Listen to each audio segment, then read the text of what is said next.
The Bermuda Triangle has captured imaginations with stories of vanished planes and ships, but now a new scientific theory claims to finally have the answer. 700 meters below the surface, there was complete darkness.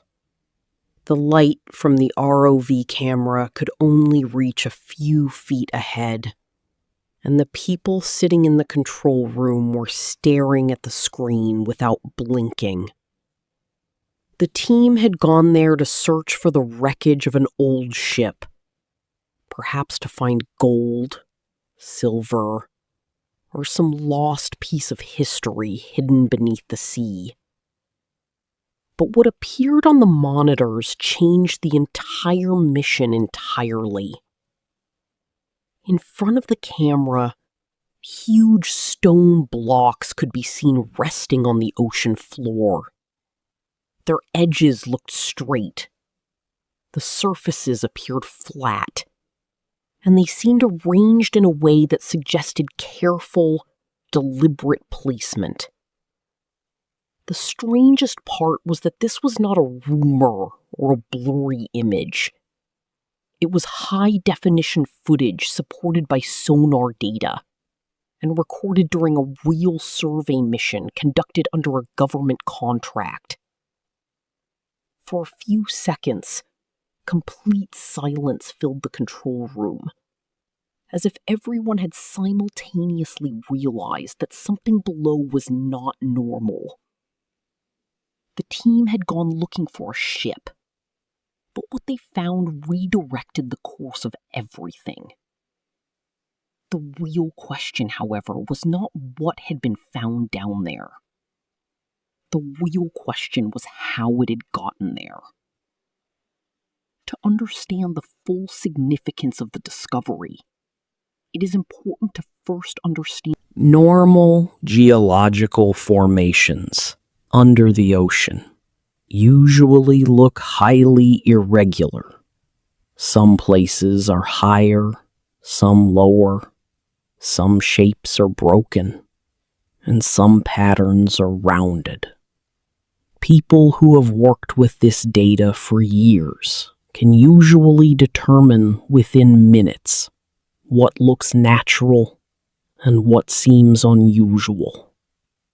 And that is precisely why what appeared on the screen that day caught everyone's complete attention.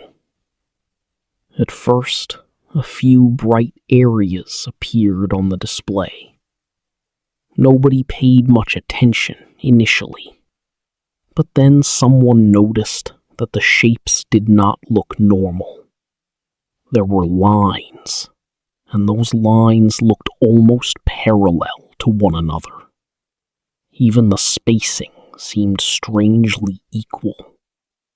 Then, after looking more carefully, they noticed corners that looked almost like right angles.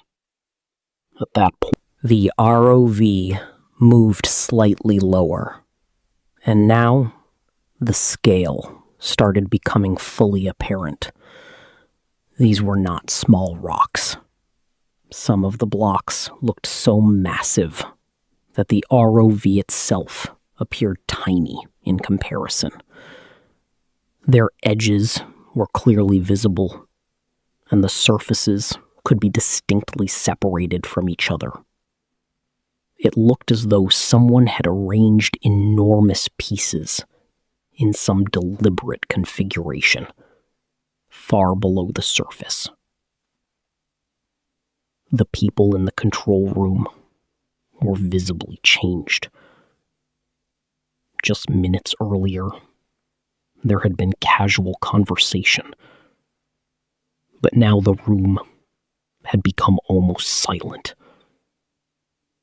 Only the sound of machinery could be heard.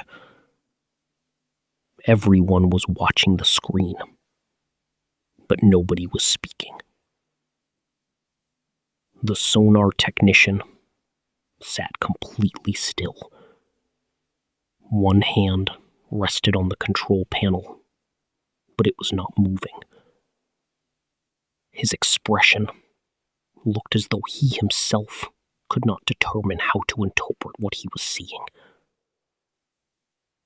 One crew member moved closer to the screen.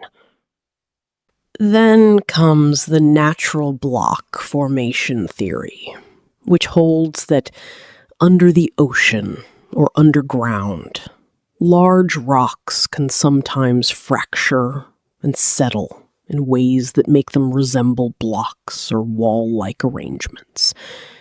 When observed from above or scanned from a limited angle, the human brain naturally seeks and connects patterns, a deeply ingrained cognitive tendency that can mislead even experienced observers.